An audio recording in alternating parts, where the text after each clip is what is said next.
What is up, YouTube? Matt McKeever here. It's another Monday night. We're going live. If this is the first Monday night that you guys have been live with me, well, for 51 nights in a row now, we have been hanging out and smoking weed. Next week, we'll make it 2 years, or 1 year, sorry, which is pretty crazy to think. And yeah, essentially, I'm pretty sure I used to have a disclaimer at the start, but I kind of got lazy over time. But you know, if you guys go back and you can watch some of the original Matt McKeever Marijuana Monday Madness episodes, and I discuss how I never smoked weed until essentially my 25th birthday. Long random story there, but that was from like reading medical studies or summaries that would say that like once your brain was fully formed, you had like nothing, no downsides from it. And once I kind of discovered it as a vice, it really replaced weed. Or alcohol is my preferred vice from that point forward. So my bong's a little bit wobbly. Anyways, got a couple stories that I want to chat with you guys about today. If you guys haven't seen some of our sponsored videos that we do with Colby Marshall from Barrie, he's doing, you know, some great real estate investing in the Barrie Aurelia market, and he's building those secondary garden suites. And he was recently just kind of featured in a Barrie news article, so I'm going to share that with you because it turns out NIMBYs don't like real estate investors, but that's really nothing new if you've been paying attention. We'll even get into what NIMBYs are if that's a new term for you.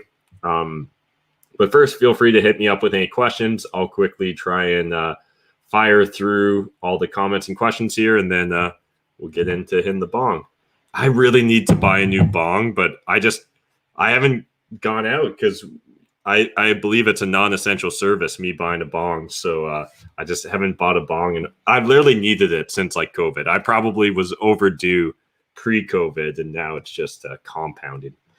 But questions. Mandy asked, hey, Matt, I'm new to real estate world. I've seen reality shows like $1 Million Listings. Have you watched any of these? If so, how accurately is it portraying realtor life?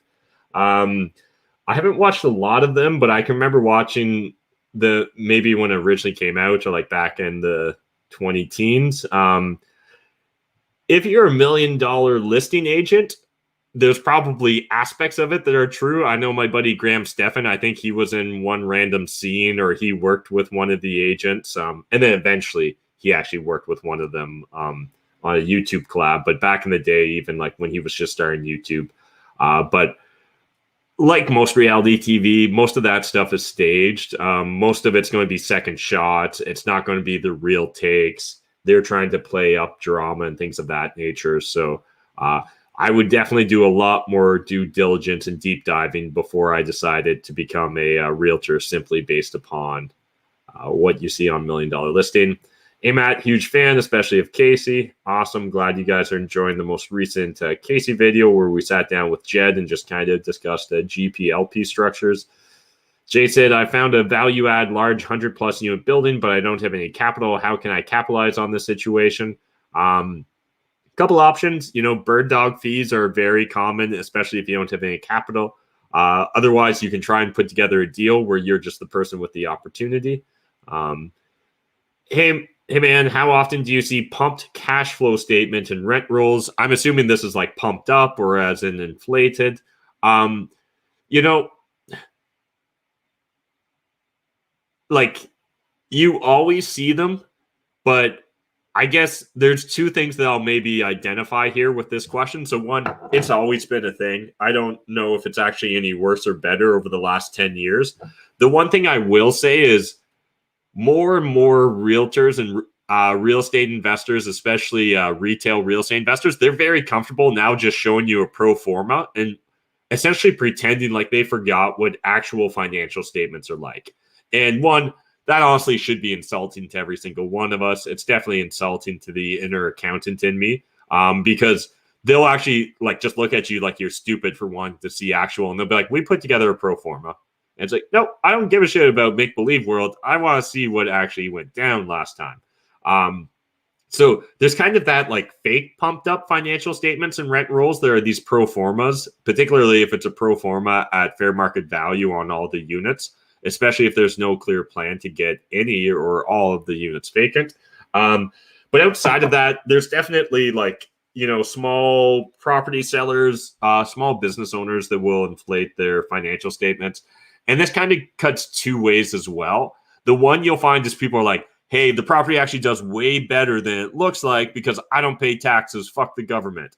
And then on the other side, you'll have people that are like, oh, yeah, no, this is an amazing property, but I file my taxes lower. And that's why so you'll kind of get these weird cross sections where like some are going to tell you like, oh, it's because of taxes that things look worse than they actually are. And like, no, just believe me. Also, there are some people that will literally file fraudulent taxes in order to really make their scam look legit, or they'll at least put together the initial T1. They might not actually have it you might not be able to go and see a T1 that's been reviewed or that you can reconcile to the individual's tax return or tax filing from the government. But yeah, so at the end of the day, it's always on us to do our due diligence. I think all sellers exaggerate to a certain degree. It's just a matter of what the degree is. I'm trying to buy a strip complex in an area where it's mostly 5 cap. Tenants leasing is expiring. It's selling for a 7 cap. Should I offer the owner the price for a 5 cap or adjust it for a 7 cap? Really situational. Depends upon really the extreme details in that property. I like 7 caps a lot more than I like 5 caps, but that's just me and my buying criteria. Hey, I bought a 10-plex in which 3 units are paying $300 less than fair market value rent, and their leases are ending in a few months. Will I be able to increase their rent at fair market value, even if it's $300? That's going to depend upon your local jurisdiction, but if you're in Ontario, Canada, no. If you're in California or New York or Quebec, BC, no. Probably in about half of jurisdictions, you won't be able to in North America.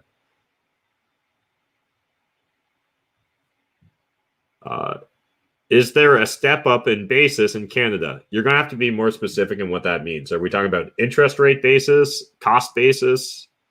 Hello, is a cemetery a heritage property?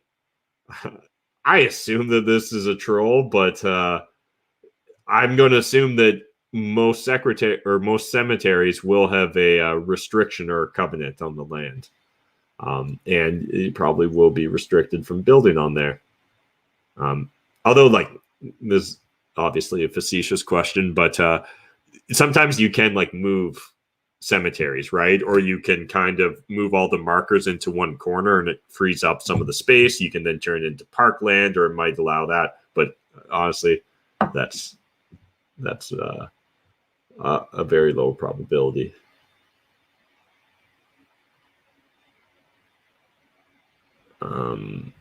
Aside from your city analysis videos, which are your best set of videos, appreciate it. What other tips and recommendations in picking a city to invest? Mike, I think the key is if you don't have any competitive advantages for any individual cities, is really focusing on what's your investment criteria, right? And using that as a basis or one of the key metrics that you use when analyzing opportunities. But again, really just depends upon what you want to set as the goal as an investor.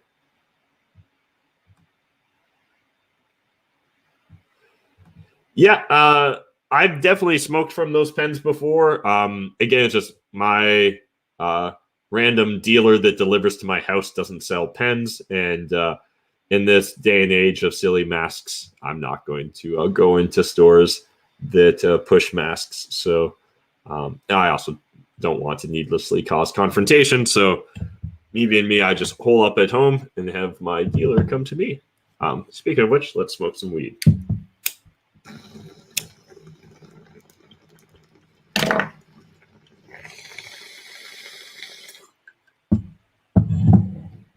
All right. And while we're doing that, let's do the screen share. And this is that article I was talking about earlier where a bunch of NIMBYs, NIMBY stands for not in my backyard, if you guys are new to that term. but a bunch of NIMBYs were hating on Colby Marshall. Well, not specifically because they didn't realize this was one of his projects, but this Roslyn Road, which essentially they're going to be doing one of these garden suites that Colby's regularly talking about. I guess, had I been thinking about this, I could have already pre-highlighted this, but I wasn't that far ahead. I just love, like, there's always two sides to every story. So I can understand homeowners that, like, would prefer their house be in a certain neighborhood or a certain way. But, you know, we all bought here, all my neighbors, and I bought here because it's single family residential. How does this come anywhere close to single family residential? It's not, he said of the Roslyn address. You can't just go changing zoning when people have invested all their money in their homes and then you go around and change our whole neighborhood. Like, I can just hear the froth in this guy's mouth as he was just so angry, and yet understand that these investors probably would pay him more for his property. He'd probably sell this property for way more than he bought it, go move to a different neighborhood, and find himself in an area that's got bigger lots or where he's got no neighbors or whatever. I think that unfortunately too often people are viewing this only through their individual lens. And right now we've got this constant debate between supply and demand for housing, right? We've got way more demand than we've got supply. How do we fix that? You need more supply. One of the ways is by increasing densification, right? By urbanizing areas that weren't as urban. And so the idea of garden suites is a natural, obvious one. The same concept as basement or granny suites, auxiliary dwellings, income suites, whatever you want to frame it as. And while I can understand people being frustrated that maybe you bought here 20 years ago when it was all single families, and now in theory that single family house can essentially be a duplex, and then someone can go and build another house in the backyard.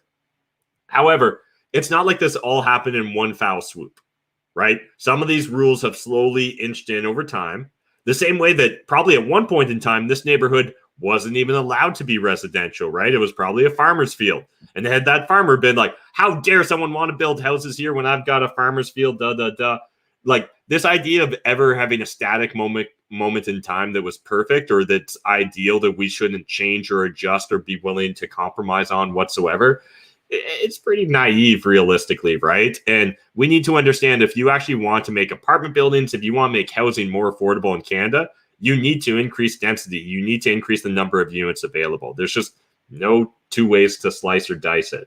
And so while I can understand individual homeowners not liking the idea that a garden suite can just pop up, this is completely legal. The city's approved it. It's going to help create a new affordable unit. And like, if you guys want to see some sour grapes, go into the comment section here. Like, these people are just like, you know, where in the article does it say that these will be affordable? Absentee landlords will want as much income as possible. Now, let's even just assume the landlord does want as much as possible. Still, more inventory is more inventory.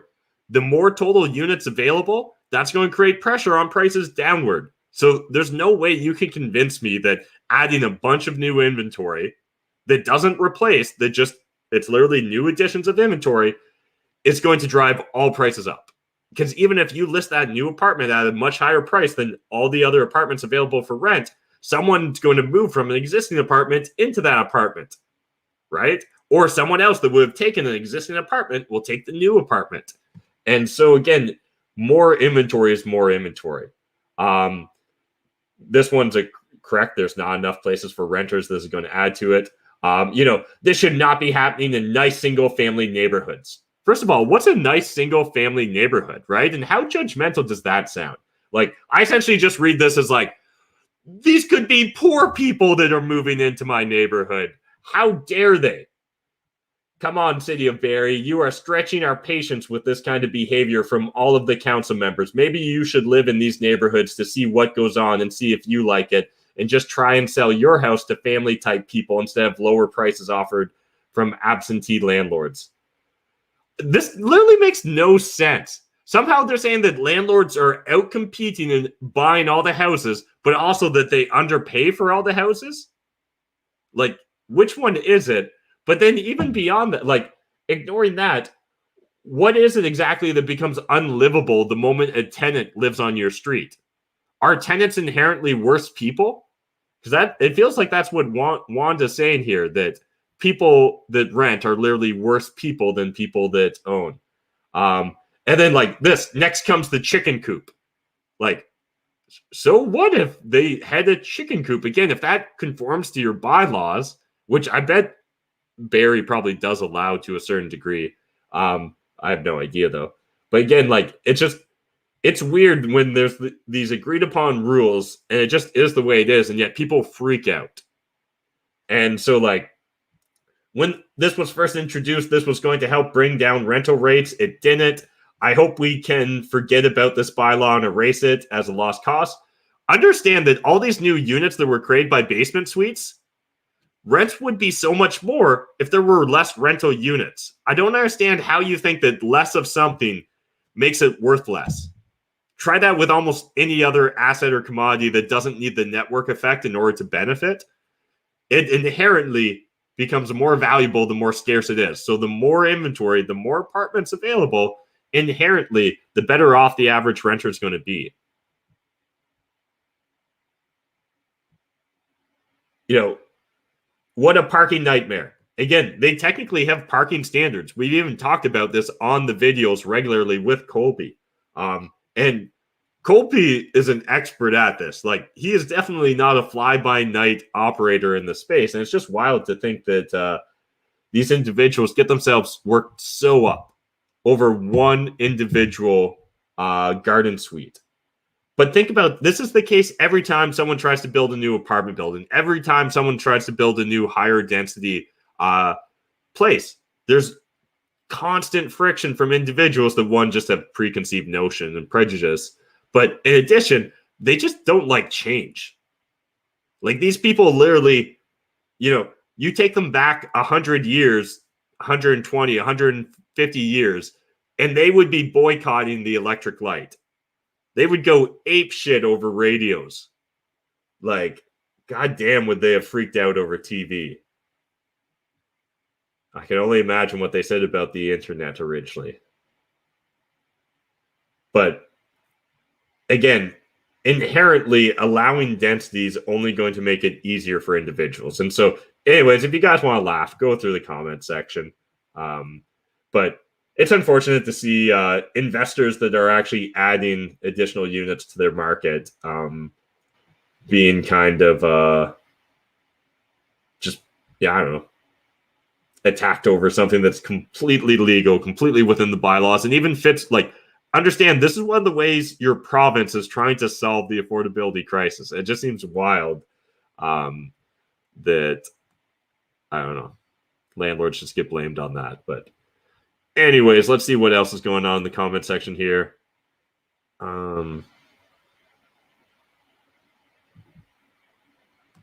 Hey, Matt, love this format of content. How best to find comparable sales of multifamily Plex mini sold privately? Yeah, Andrew, so Geo Warehouse will include every transaction that was on the land registry. So that went through the land registry office in Ontario. So that's probably the easiest way. Every realtor will have access to it. In addition, you can just pay as an investor or as someone in the real estate business or industry. You can pay for your own subscription to it, and that will allow you to pull like comps from certain geographic areas, right? Now, the one thing that can kind of be frustrating about it is some of the sorting mechanisms and classifications don't necessarily make it easy to understand how many apartments or units were in a building, but it will allow you to pick up all the private sales. Now, obviously, the on-market deals, the deals that go through the MLS, usually they have a lot more and more accurate data as well. So what we like to do is usually gather from both sources and use that to compile our overall understanding of what's going on in the market. I see someone threw in here a random MLS number. Sure, let's take a look at it. Get our screen share up again. Also, have you guys been following along with Elon Musk on Twitter? What an interesting ride that has been. What are we doing here? We're going to realtor.ca, looking for MLS 4010895. Okay. The moment I saw the building, I was like, I know this owner. And the moment I saw the realtor, I was like, I know this realtor. So I'm not going to comment on either in specifics, but what they'll say is, like, as always with real estate, right? Location, location, location. So I would really focus on the location for this property or any property you're looking to buy or invest in London, and just make sure that you're comparing it to local comps. Always wise to get a feel for the tenant profile and yeah, otherwise run your numbers. I'm assuming one of the reasons you're attracted to it is, it probably looks attractive from a rent multiple compared to a lot of other things you'll find in London. Just understand that usually, in this market, everything's priced accordingly, I guess would be one of the better ways to say it. So I imagine they're looking for a clean, fast offer on this property, but I honestly don't know. I haven't spoken to Mr. Weibel specifically about this property, but that would be my guess. But I think, is this a 5-plex or a 4-plex? Yeah, 5-plex. So again, just make sure with like a 5-plex, if this is your first investment property, it might be a bit of a challenge for financing. So just go eyes wide open into that. I don't know if you asked me a Jeff Weibel listing on purpose or not, but as soon as I saw that property, I was like, oh, I know. I'm pretty sure I know who owns that. Not that Jeff owns it, but obviously he's the realtor on it. What else do we got in London? The greater London area. Maybe look at some properties, see what else is going on in the comment section.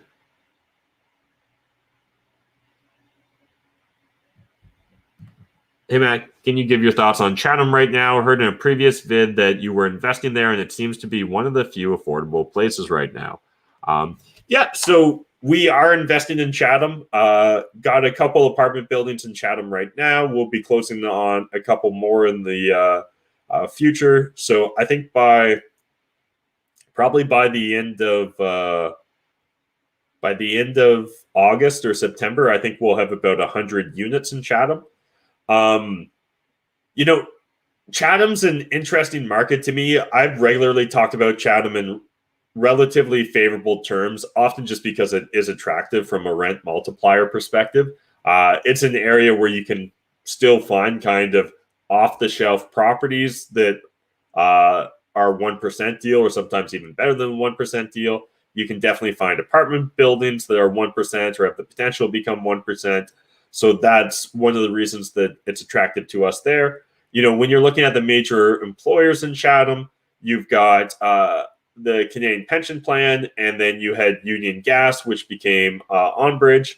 So overall, I know that they've shed some jobs during the OnBridge takeover, but I think that they've maintained some. I haven't stayed as up to date during COVID, so I don't know how that all played out. Same with CPP Canada. I haven't followed that in kind of a post-COVID world. But I, in the past, really liked the fact that CPP was there in Chatham. That felt like a very stable employer. Again, maybe that changes in the future. They've got the casino project going on. Chatham's along the 401 corridor. It's one of the busiest highway corridors, or it is the busiest highway corridor in North America. So,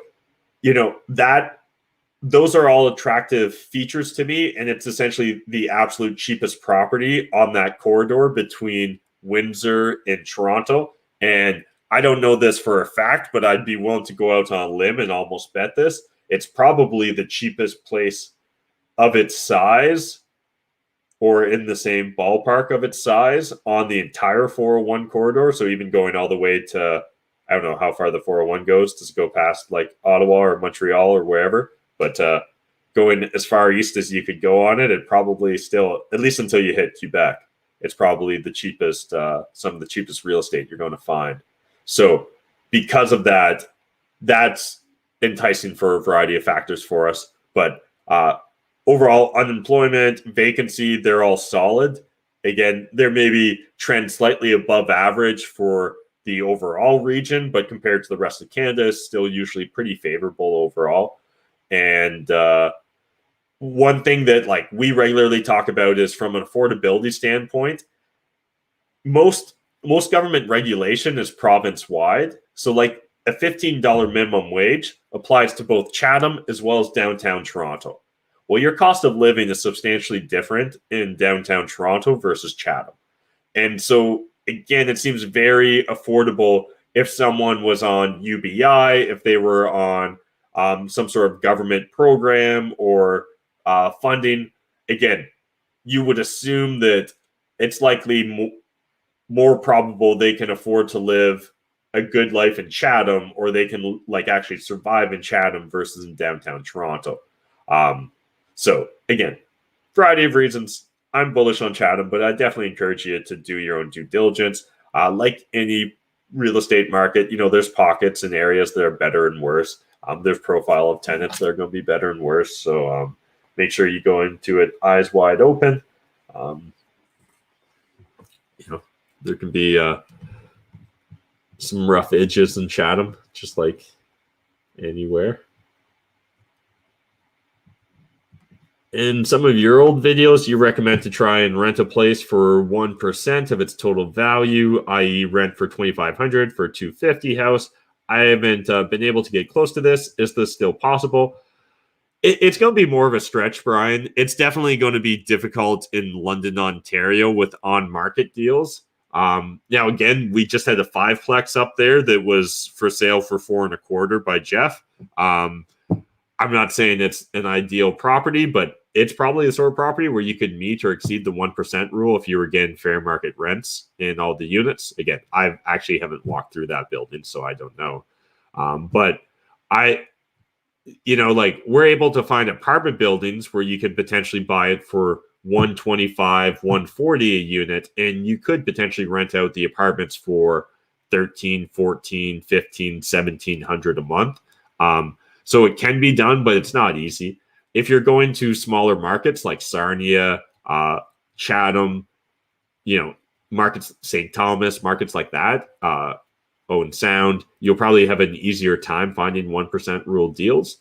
Windsor, it's getting more and more difficult as well. It's getting pretty competitive there, but you can find properties that are probably closer to the 0.8 rule. And now again, at the end of the day, have to figure out what your investment criteria is and what sort of investment thesis that you're going on. But if the goal is to cash flow, if the goal is to be safely break even or cash flow, you might be able to afford the 0.8 rule, especially if tenants are paying their own utilities. So, for example, if I'm renting out a house and it's plus utilities, maybe 0.8 is acceptable for me. So on a $300,000 house, maybe I can rent it out for $2,400 and have the tenants pay their own utilities.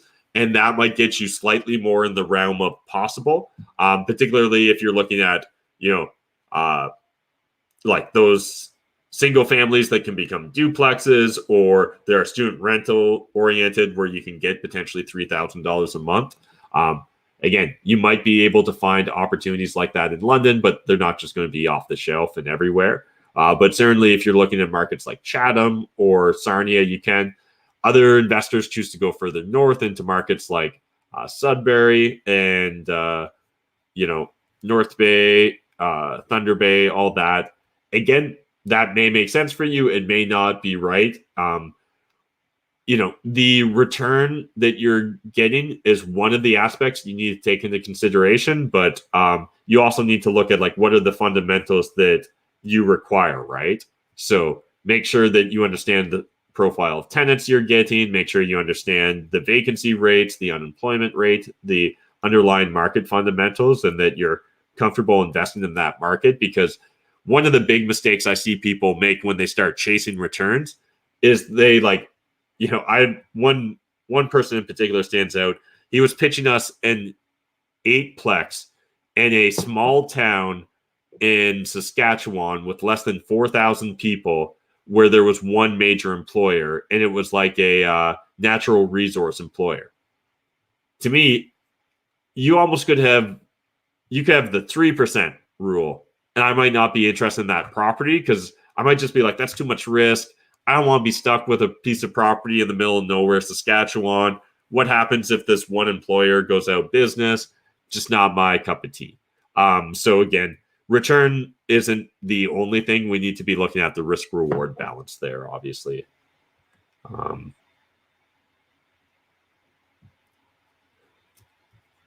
Do you think the tax advantages of RELP are important? RELP. I'm not sure if I'm familiar with what RELP means.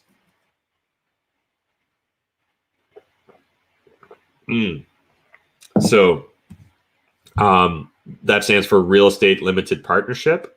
I think, are we talking about like a GP LP structure? Because I guess I'm just not familiar with it being referred to that way. Otherwise, if you're talking about like a limited partnership, that some of the like common LPs where I see investors pooling funds, where it's like a bunch of vets or a bunch of dentists or a bunch of doctors or whatever. I'll be honest, when I was doing personal income taxes and working with like doctors and vets, I had a group of vets that were clients, and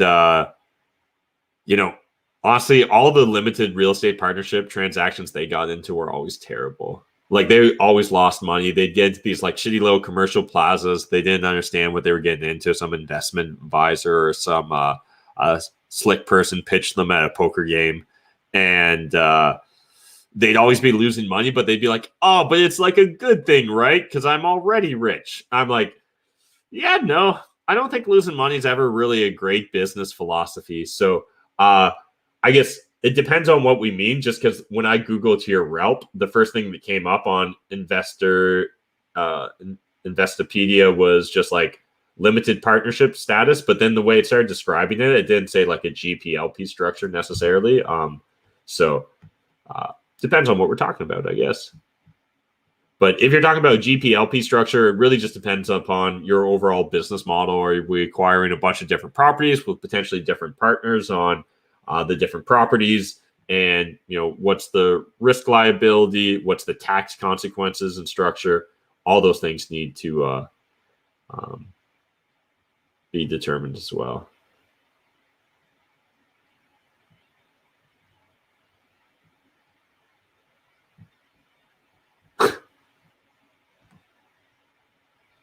All right, I can't tell if someone's being facetious or not in the comment section. I see Pierre just saying this is peak ignorance and prejudice. What's next for the McKeever empire?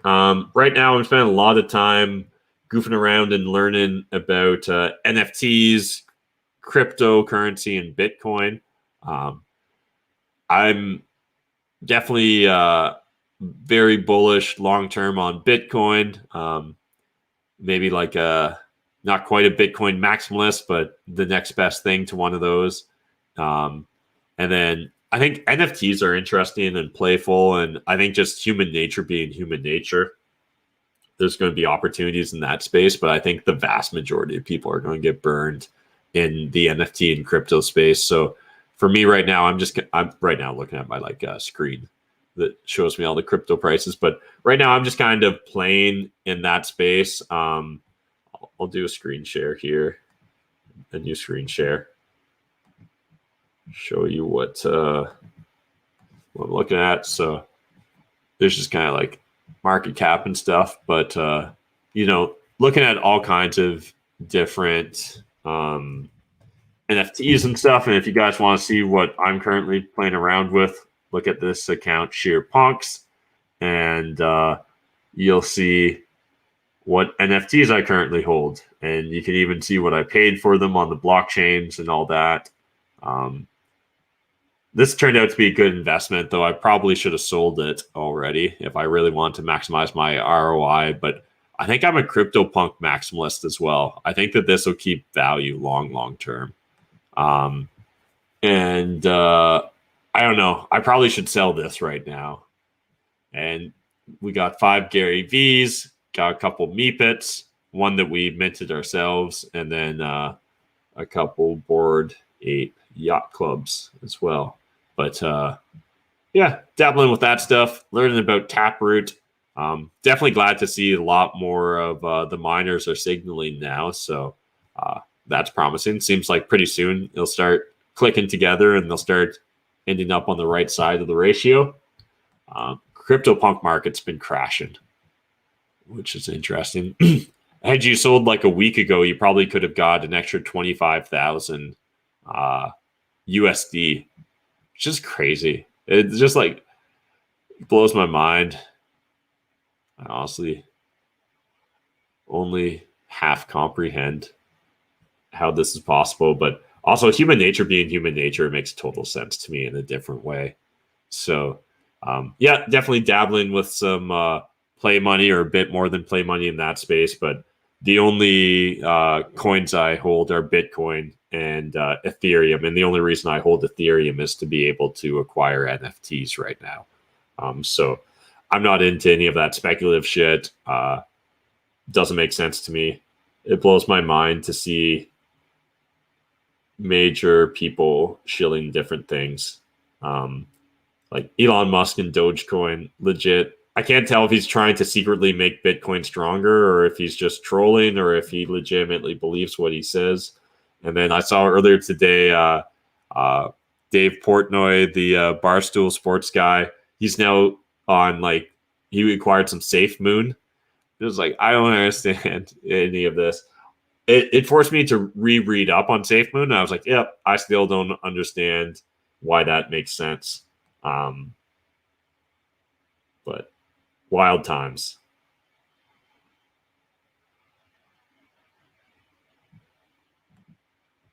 Hey Peyton, yeah, literally Casey was just on the channel Sunday, right? We just had a video with Casey and his wife, but understand that we're in Canada, which means we're under like, we're always just one step away from martial law because of a silly little COVID-19 situation.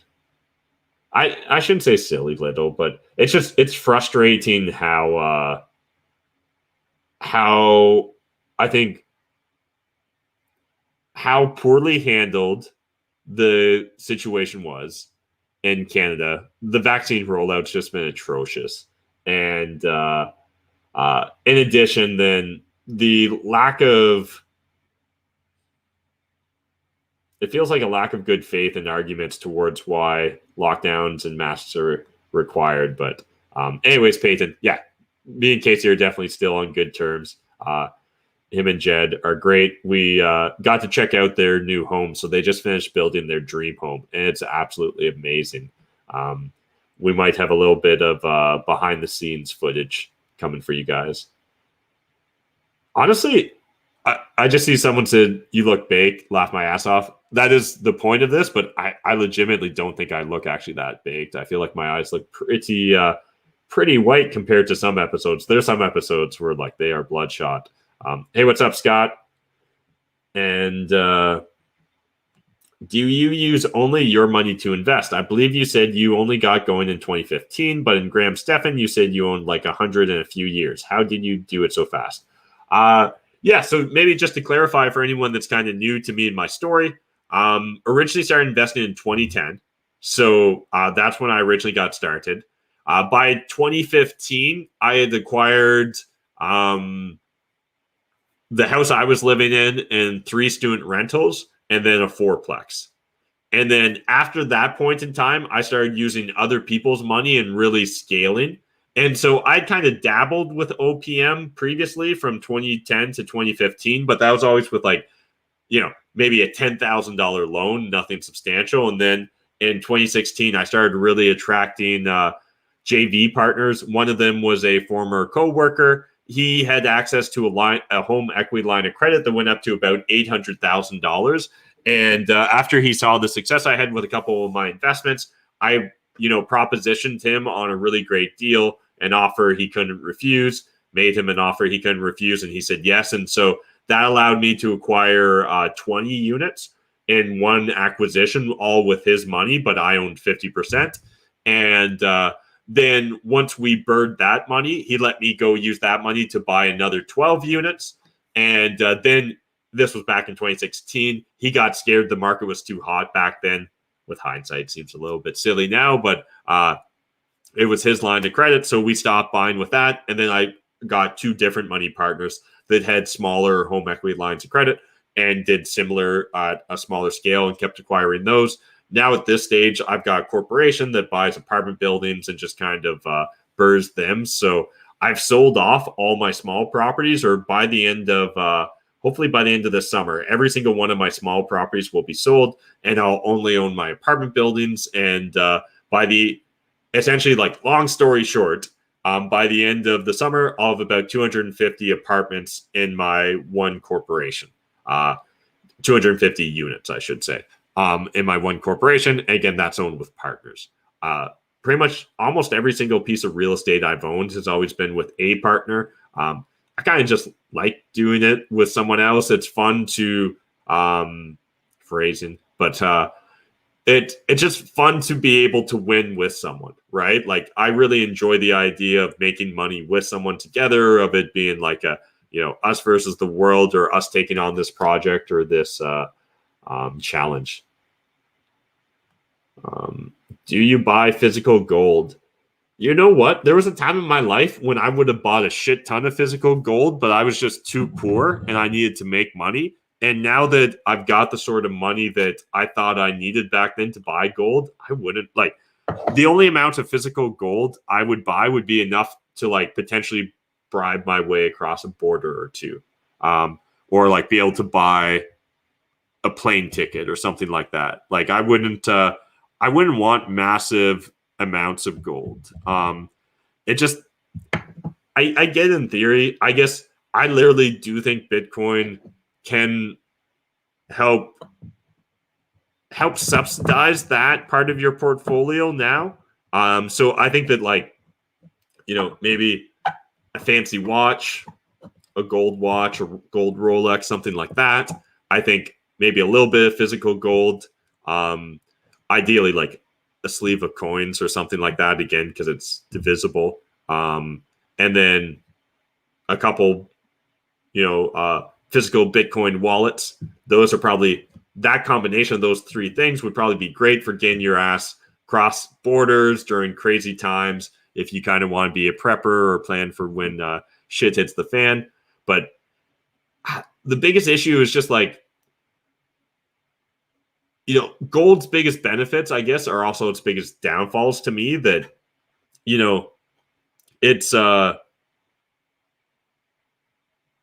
it's going to maintain its value presumably for a while, because it's been able to for an extended period of time. And it's difficult to change. It appears difficult relatively to change the stock to flow on it and stuff like that. But again, it just isn't great to transport large amounts of wealth. And if you're going to store it, unless you're going to physically store it on your property, we've seen time and time again, government seize it from vaults, right, and other holdings. And so, yeah, just for that reason, I'm not a big physical gold guy, but I do have a couple buddies that, one in particular that stands out as a gold bug, that it makes him happy. So that's what matters, right?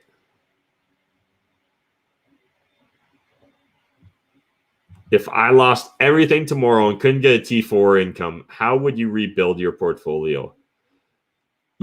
Like everything, I would approach it in a completely different way. So it would look completely different than the way I originally built it. If I got to keep some of my reputation or skills or whatever, like, if I got my street cred or my reputation, that would make it a lot easier to raise capital. But I'm going to assume you want me to lose that as well. So if I was going to just start fresh, but I kind of know what I know now, but I don't get to use, like, my reputation or anything, the first thing I would do is find a way to do the first deal. And so what that looks like could mean a lot of different things depending upon if I get anything or whether I'm literally like dirt poor. If this is one of those like millionaire TV shows where it's like you start off as homeless, legit, like I need some sort of shelter. I'm going to get some sort of shelter. I'm going to get some sort of clothing. I'm going to get some sort of food. After that, once I've got some sort of basic stability, and again, if I had to get that basic stability by like working a 9-to-5 job or working part-time or whatever the case was, I would do that. Then I would either build up enough social capital or build up enough real capital to be able to do that first deal, because I need that proof of concept for my first deal. So in that case, again, social capital might be making friends with people that have money. And again, depending upon what things I get started off with already, I might be able to do that relatively easy. Again, I get to keep my CPA license. That makes it easier, kind of, right, to talk finances and just have people naturally trust you or believe in you. Again, not saying that like I would use my license or anything like that specifically, but like, again, it just creates a certain credibility. Whereas if I'm just Joe Blow Smuck and I'm literally dressed in hand-me-down clothes, that's going to go over a different way if I'm trying to build up that social capital. But essentially, I want to build up enough social capital or enough real capital. Again, I might build up the real capital by wholesaling real estate, trying to get some sort of high commission or high paying sales job, assuming that I get any of my current skill sets. Again, if I don't get any of my existing skill sets, like go wash dishes, right? Do something like that, work your way up, become indispensable in that business for that employer.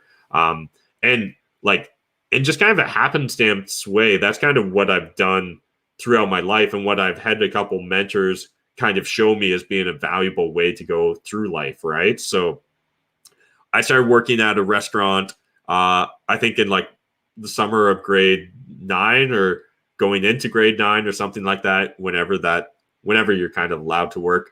And actually, though, I don't know if it really mattered really back then the same way. But anyways, around grade 9, started working washing dishes. And I probably really sucked at washing dishes at the start, but eventually got less and less bad at washing dishes. And again, the owner of it was kind of hands-on at that time. And he made it obvious that like, hey, there's better jobs than washing dishes in this kitchen. And the only way you get to do them is if you get caught up on your dishes. And so it became like just this thing of get caught up on dishes and then you got to do prep work. And then eventually it was like, hey, if you get not terrible at prep work, we'll have you do prep work instead of washing dishes. And I mean, washing dishes really sucks. And so you're like, okay, awesome. And you like work your way up to prep work and all that. So again, just find a way to become indispensable, bring value. And it can be surprising if you've got the right ecosystem, right? If you've got the right employer or the right incentive system, that you can quickly generate a lot of value for an organization if you can understand what that organization values, and then you can capture a percentage of that. Peter Thiel's definition of a business, I've always loved just because it's so simple. It's like create value and capture a percentage of it. Appreciate the super chat. What does it mean when the realtor does not want to put your rental property on the MLS? It could mean a lot of different things, but context would definitely help. If they're like, hey, I don't want to put your property on the MLS until you do X, Y, Z, it could literally just be they want to try and get you the best dollar, and they know that if you fix it up or you make these minor renovations, then you'll be in a better position to sell for more. On the flip side, it could be that they're trying to be shady and but it really comes down to the context. Also, depending upon the size of the rental property, it's not uncommon for a seller to not want to put it on market. For example, as I mentioned earlier on this live stream, I've sold off all my small real estate properties, and yet not a single one of them did I put on market. Just because to me it's a pain in the ass. I'm going to upset my tenants. A bunch of strangers are going to come in. Even if I'm going to leave a tiny amount of money on the table, even if I could sell it for a little bit more, I personally would rather just sell privately because I can control the level of pain in the ass factor. Where the moment we start dealing with the open public, there just becomes a greater variable for a pain in the ass factor. So again, it could just be your realtor understands you and knows that you've got a low threshold for pain in the ass factor and that highest price isn't your biggest concern. Now, if selling it for the absolute highest amount is your biggest concern, odds are that putting it on the MLS will likely position you well, unless, again, there's something unique about the property. If it's like an illegal use, if it's in terrible shape, if you've got terrible tenants, again, some of those things, it may actually be easier to sell it privately because some people will think it's a great chance just because they don't have to compete on market. So again, there's no perfect, I don't think there's a perfect answer there without knowing all the context.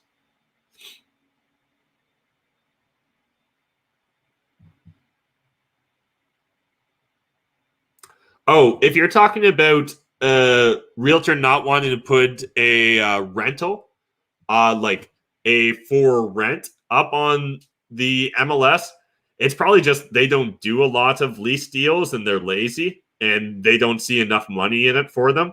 And realistically, if they don't want to do it, you don't want them to do it for you either. What you should do is either find a realtor that's excited to do that. And what I would focus on is, find other for rent ads that go up in the same neighborhood from realtors. And ideally they go fast. And then I would reach out to that realtor and get that realtor to represent me. Or better yet, maybe contact a few property management companies in your area and find out if they've got rental services. Because again, you don't necessarily have to hire a property management company to do everything if you don't want to. Some will charge you just a fee, like a placement fee, to find you a tenant if that's the only service you provide. So hopefully that helps. All right, guys. Well, appreciate everyone hanging out with me. I actually wasn't planning to go this long, but appreciate all the good questions.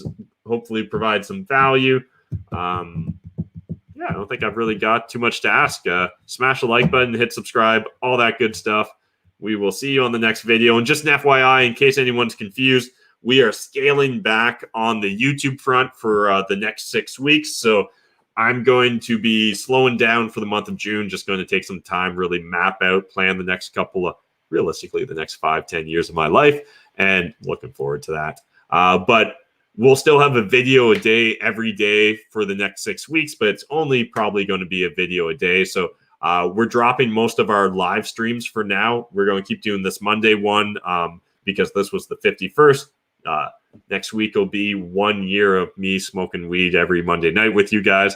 I don't think there's a single time I haven't smoked weed, so that's kind of funny.